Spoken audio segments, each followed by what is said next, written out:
प्यारे बच्चों नमस्कार। मेरा नाम है अतुल कुमार। बच्चों मैं आज आपके लिए लेके आया हूँ कार्बन एवं उसके यौगिक। ठीक है, इसके लिए एमसीक्यू लेके आया हूँ और लगभग मैं 25 एमसीक्यू कराने वाला हूँ। तो आप सोच रहे होंगे सर ये क्या लिखा है आपके सामने। तो बच्चों मैं बता दूं, थोड़ी सी मैं डिटेल भी कर दूंगा जिससे आपको ये सारे क्वेश्चन सरल लगने लगे, नहीं तो क्वेश्चन थोड़े कठिन है।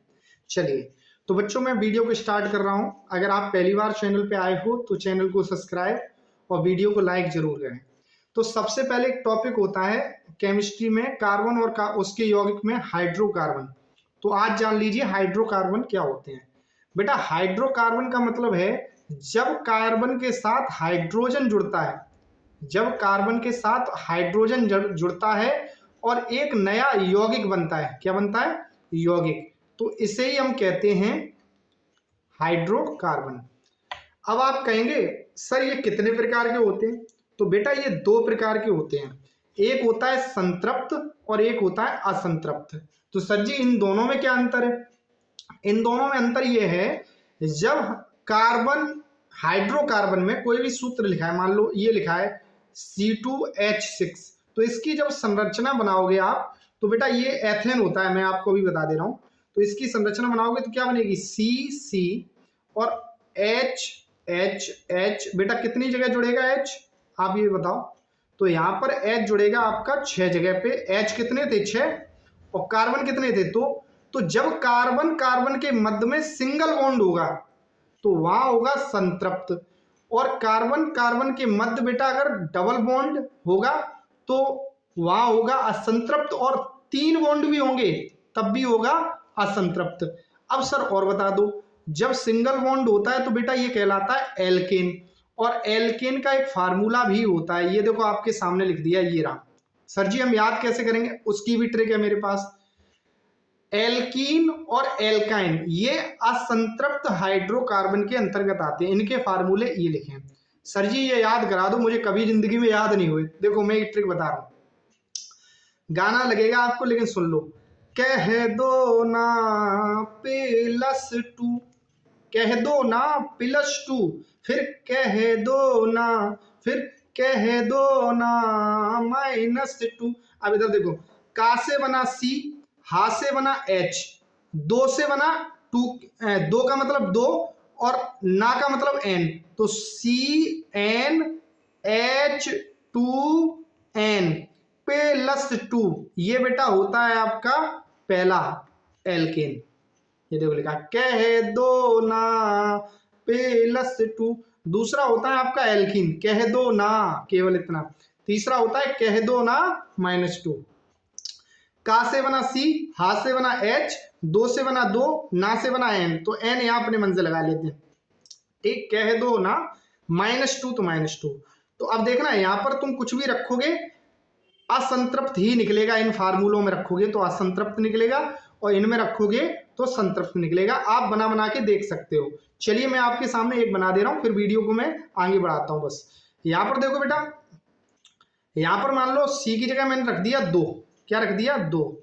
तो फार्मूला क्या बनेगा? या एक ही रख दे रहा हूं, मैं एक रख रहा हूं C की जगह, तो क्या बनेगा? C1H2, N की जगह क्या रखूंगा? 1 प्लस, नहीं N की जगह क्या रखूंगा? 1, और ये बेटा गुणा का चिन्ह होता है यहाँ पे +2। तो बेटा यहाँ पर आपका बन के आएगा CH, 2 और 2 4, CH4, और ये क्या होता है? मेथेन। तो मेथेन क्या है? एक संतृप्त हाइड्रोकार्बन है। अब हम उस पे आते हैं, सवाल पे आ जाए। चलो सवाल अपना क्या है? सवाल ये है कौन सा कार्बनिक असंतृप्त यौगिक है? तो कौन सा असंतृप्त है? तो एथेन का फार्मूला होता है C2H6, और बेटा ये संतृप्त होता है। ठीक, जब तुम C का मान 2 रखोगे तो H का मान 6 ही निकलेगा। देखो कैसे, 2 और 2, यहाँ पे 2 होगा तो 4 और 2 6, तो संतृप्त हो गया। मेथेन भी संतृप्त होता है, और जबकि मुझे कैसा लेना है? असंतृप्त। तो बेटा यहाँ पर बनेगा एथिलीन। आप ऐसे भी पहचान सकते हो, एक ही मात्रा आ गई, यहाँ भी एक ही आ गई थी, यहाँ भी एक ही आ गई थी, तो ये कैसे होंगे? संतृप्त। यहाँ बड़ी की मात्रा थी, यहाँ भी बड़ी की मात्रा थी, असंतृप्त। आया मजा? एक और टेक्निक है, ऐसे भी जान सकते हो। चलिए अगले क्वेश्चन पे चलें। आओ बच्चों अगले क्वेश्चन पे हम चलते हैं। आओ अच्छे से पढ़ना इसको, वीडियो को, मजा आ जाएगा, पूरा सब कुछ समझ में आ जाएगा। ठीक है, चलिए अब देखो, इनमें संतृप्त हाइड्रोकार्बन नहीं होता है, तो एकल बॉन्ड होता है, ये मैंने बताया, ये बात सही है। अगर चतुष्फलकी है तो बेटा इसका मतलब चार तरफ हाइड्रोजन जुड़े होंगे तभी तो चतुष्फलकी बना होगा, तो यानी सिंगल बॉन्ड से कार्बन जुड़ा होगा, ये भी बात सही है। यहां सिंगल बॉन्ड ऑलरेडी दिया, यहां पर देखो डबल बॉन्ड आ गया, तो यही अपना आंसर है। ये क्या है, संतृप्त हाइड्रोकार्बन नहीं है। अगले क्वेश्चन पे चले, आ जाओ। ब्यूटेन का सूत्र बताइए, ये आपको याद करना पड़ेगा, C4H10। ठीक है, इसके बाद हम बेटा अगले क्वेश्चन पे चलते हैं। अगला क्वेश्चन अपना क्या है, देखो बेंजीन का सूत्र क्या होता है, तो बेंजीन का बेटा सूत्र होता है आपका C6H6, याद कर लेना ये। ठीक है, आणविक सूत्र है ये बेंजीन का। ठीक है, बेंजीन का ये आणविक सूत्र है। अगले क्वेश्चन पे चलते हैं।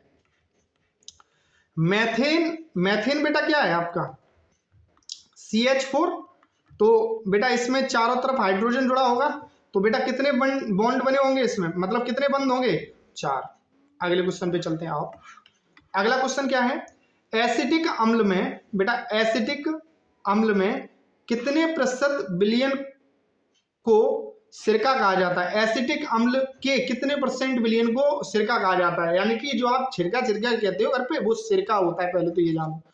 दूसरी बात, उसमें 8 से 10% बेटा पानी में, अगर 8 से 10% अगर मैं एसिटिक एसिड यानी कि CH3COOH मिला दूंगा तो बेटा आपका क्या बन जाएगा, सिरका बन जाएगा। इसका आंसर ये होगा। चलिए अगले क्वेश्चन पे चले, आओ बेटा। कार्बनिक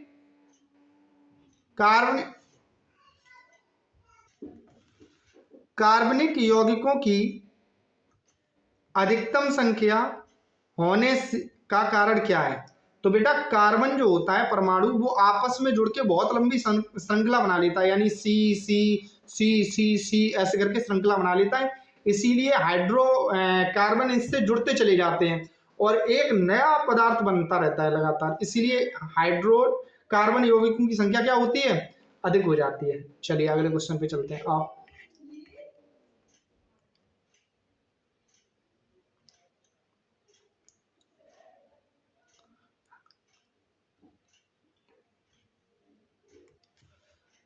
प्राकृतिक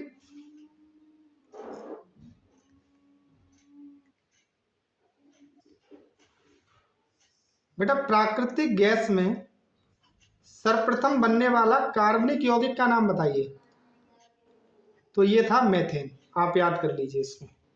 चलिए अगले क्वेश्चन पे चलते हैं।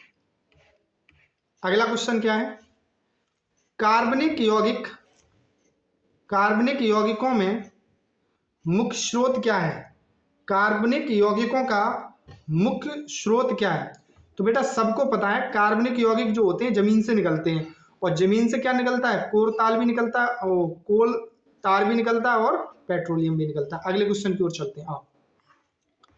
सजातीय श्रेणी का प्रमुख लक्षण, सजातीय श्रेणी का प्रमुख लक्षण क्या है, तो इसका प्रमुख लक्षण होता है श्रेणी के अभिक्रियात्मक समूह का समान होना, ये होता है, ये आपको याद ही करना पड़ेगा, कोई ऑप्शन नहीं है। चलिए अगले क्वेश्चन की ओर चलें, आओ। सजातीय युग्म बताइए, यानी कि कैसे निकालोगे सजातीय युग्म, तो ये तो देखो मैथेन है और ये मैथेन है नहीं, मतलब सॉरी एथेन भी नहीं है, मैथेन एथेन, तो ये गलत हो जाएगा, ये तो सजातीय आपका नहीं है। और यहाँ पर सजातीय कौन सा होगा बेटा, ये होगा, ये देखो ये सजातीय है, ऑप्शन नंबर कौन सा है, ये डी। ठीक है, चलिए अगले क्वेश्चन पे हम चलते हैं। अगला क्वेश्चन क्या है, समजातीय श्रेणियों के उत्तरदायी यौगिकों में अंतर बताइए, समजातीय श्रेणियों में, तो समजातीय श्रेणी का मतलब है कार्बन एक से जुड़ा होगा, 2 हाइड्रोजन जुड़े होंगे। ठीक है, आ जाओ अगले क्वेश्चन की ओर चलते हैं, आओ। अंतर क्या होता है, अंतर यही होता है, 2 का अंतर होगा, CH2 यही होगा, N तो समान ही होगा ना उनका। अगला देखिए, एल्कोहल श्रेणी का तीसरा सदस्य का आणु मान या अणु सूत्र क्या होता है, अणु सूत्र मतलब अणु सूत्र क्या होता है। तो तीसरे का, तो पहले का 1 वाले से रखेंगे, दूसरे का 2 से, और तीसरा होता है C3H5 C3H6 सॉरी C3H7OH। अगले क्वेश्चन की ओर चलते हैं। आओ, अगला क्वेश्चन क्या है, क्वेश्चन नंबर 14। क्वेश्चन नंबर 14 क्या कह रहा है, किसी एक ही समजातीय श्रेणी के क्रमिक सदस्य कितने द्रव्यमान से अलग होते हैं।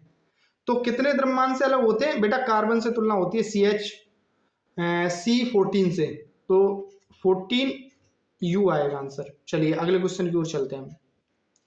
अगला क्वेश्चन अपना क्या है बेटा, देखो 15वां क्वेश्चन है, निम्नलिखित में से कौन एल्कीन है। एल्कीन मैंने बताया था, एल्केन, एल्कीन, एल्काइन, कीन में 2 बेटा बॉन्ड बनेंगे, तो डबल बॉन्ड वाला कार्बन यही है। चलिए अगले क्वेश्चन की, इसमें बेटा एल्काइन पूछ रहा है 16वें क्वेश्चन में। देखिए, अरे भाई क्या हो रहा है आज, इसमें पूछ रहा है एल्काइन में बताइए कौन सा वो होगा, तो मैंने कहा देखते हैं अभी। तो इसका आंसर होगा आपका C3H4। देखो C 3 बॉन्ड से कार्बन जुड़ा होगा और H इसमें 4 ही लग पाएंगे, तभी तो एल्काइन होगा, बस खत्म। या बॉन्ड देखो, ट्रिपल बॉन्ड होगा, C पे 3 है तो इसका मतलब 3 बॉन्ड, C पे 2 है तो 2 बॉन्ड, C अकेला है 1। ठीक, इनका क्वथनांक भी कम रहता है और इनका गलनांक भी कम रहता है। चलिए अगले क्वेश्चन पे चलते हैं। अगला क्वेश्चन क्या है, 18वां क्वेश्चन देखिए, निम्नलिखित में से असंतृप्त यौगिक है। असंतृप्त पूछ रहा है, असंतृप्त बेटा कह रहा है, अब तुम थोड़ा सा दिमाग लगा लो, संतृप्त में तो सिंगल बॉन्ड होगा, यहाँ डबल बॉन्ड वाला एक है तो यही होगा असंतृप्त, सीधी बात है, डबल और ट्रिपल बॉन्ड वाले होते हैं असंतृप्त। चलिए अगले क्वेश्चन की ओर चलें, मैं कहाँ आ जाता हूँ बार बार। 19वां क्वेश्चन देखिए, निम्नलिखित में से कौन असंतृप्त है। अब ये बच्चों वाला काम है आपके लिए बेटा, ये संतृप्त है, ये भी संतृप्त है, C3, C को 3 बार लिख लो। H कितने जोड़े जा सकते हैं, अब तुम देखो यहाँ 2, एक नीचे एक ऊपर, एक नीचे एक ऊपर, एक 6 जुड़ गए, 2 इधर 8, ये भी संतृप्त है। असंतृप्त बेटा यही होगा, खत्म। अगले क्वेश्चन पे चले, चलो अगला क्वेश्चन देखते हैं। ग्रेफाइट विद्युत का, बेटा ग्रेफाइट विद्युत का क्या होता है, ग्रेफाइट विद्युत का सुचालक होता है। केवल ग्रेफाइट एक ऐसा कार्बनिक पदार्थ है जिसके अंदर बेटा क्या होता है, विद्युत गुजर सकती है। चलिए अगले क्वेश्चन की ओर चला जाए। चलिए अगला क्वेश्चन है, फुलेरीन, फुलेरीन में कार्बन परमाणु किस तरीके से व्यवस्थित होते हैं। फुलेरीन में, फुलेरीन होता है C60, और ये बेटा एक फुटबॉल की बॉल बना देते, फुटबॉल की बॉल की तरह होता है। ठीक, चलिए अगली क्वेश्चन की ओर बढ़ते हैं। आओ 22वां क्वेश्चन देखिए, 22वां क्वेश्चन क्या कह रहा है, एल्कीन श्रेणी का सामान्य सूत्र बताइए। बेटा मैंने बताया था एल्केन क्या होता है, कह दो ना +2 एल्केन, कह दो ना, बस यही है एल्कीन, और कह दो ना -2 एल्काइन, तो ये होगा, खत्म। अगले उस पर चलते हैं, कहाँ जाता हूँ, बेर बेर मेरा कर्सर वहां पहुंच रहा है नीचे, जबकि मुझे सब काम ऊपर से करना होता है। अब एल्कीन श्रेणी का प्रथम सदस्य क्या है, एल्कीन का पूछा है, एल्कीन का, तो एल्कीन का क्या होता है बेटा, तो एल्कीन का मेरे ख्याल से इसका आंसर होगा आपका एथिलीन। प्रथम श्रेणी का क्या बनेगा बेटा, एथिलीन ही बनेगा, देखता हूं यही बनता है ना प्रथम श्रेणी का। भाई ये कैसे बन सकता है, ये नहीं बनेगा, गलती मत कर देना ई को देख के। एल्कीन का पूछा है ना, मेथेन, एथेन का सूत्र क्या होता है, एथेन का सूत्र होता है C2H4।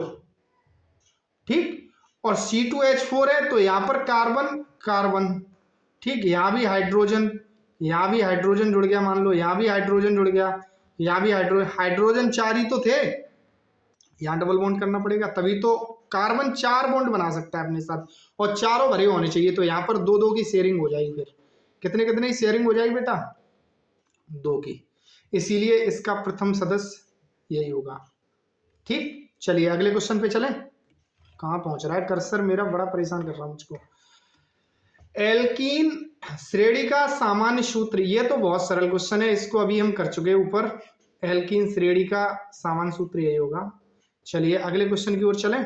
आओ 25वां क्वेश्चन देखते हैं। किसी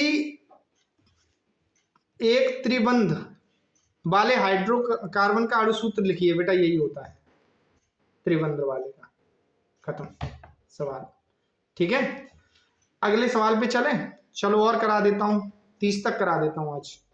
ठीक, यहां देखिए, किसी द्विबंध वाले सूत्र का नाम लिखें। द्विबंध किस में बनता है? कह दो ना, कह दो ना, यही है। अगले पे चलो। एसिटिक अम्ल का क्रियात्मक समूह क्या है? एसिटिक अम्ल का क्रियात्मक समूह क्या है? तो एसिटिक अम्ल का बेटा कभी भी पूछा जाए तो आप याद कर लेना, ये होता है COOH समूह, इसी को बोलते हैं एसिटिक। अरे CH3 COOH नहीं लगा होता, यही तो होता है एसिटिक अम्ल। बस खत्म, अगले क्वेश्चन की ओर चला जाए। चलिए 28वां क्वेश्चन देखिए। एल्कोहली समूह कौन सा है? एल्कोहली समूह पूछा जा रहा है इसमें, बेटा ये होता है। अरे भाई आज तो वीडियो में बिल्कुल इतना डिस्टरबेंस रहा है, ये देखो। चलिए अगले क्वेश्चन पे चलते हैं। इसके बाद दिया है एल्डिहाइड, एल्डिहाइड का क्रियात्मक समूह सूत्र बताइए। तो एल्डिहाइड पूछ रहा है आपसे, तो आप याद कर लो बेटा, एल्डिहाइड का क्रियात्मक समूह होता है बेटा आपका COOH, और ये इससे जुड़ा होता है हाइड्रोजन, हाइड्रोजन, यानी कि फार्मूला बनेगा CHO, यानी कि इसका ऑप्शन नंबर सी होगा सही, 29 का। अगले क्वेश्चन पर चलते हैं। आओ, एल्कीन का क्रियात्मक समूह क्या है? तो एल्कीन का क्रियात्मक समूह क्या है? तो एल्कीन है तो 2 बॉन्ड चाहिए उसमें, सीधी बात है। कीन ईन वाले में 2 बॉन्ड लगते हैं CC के बीच में, बस। ठीक है, चलिए अब बेटा आगे के क्वेश्चन जो है वो मैं कराऊंगा कल। ठीक है, अब एल्केन आ गया, चलो आ जाओ। एल्केन, एल्केन में बेटा क्या होगा? आप तुम थोड़ा सा दिमाग लगाओ, एल्केन में क्या होगा? तो बेटा अब इसका आंसर आप देंगे मुझे कमेंट बॉक्स में। सब्सक्राइब करें चैनल को, सब्सक्राइब और लाइक करें वीडियो को। बहुत मेहनत की है इस वीडियो में मैंने आपके लिए। ठीक है, धन्यवाद, जय हिंद।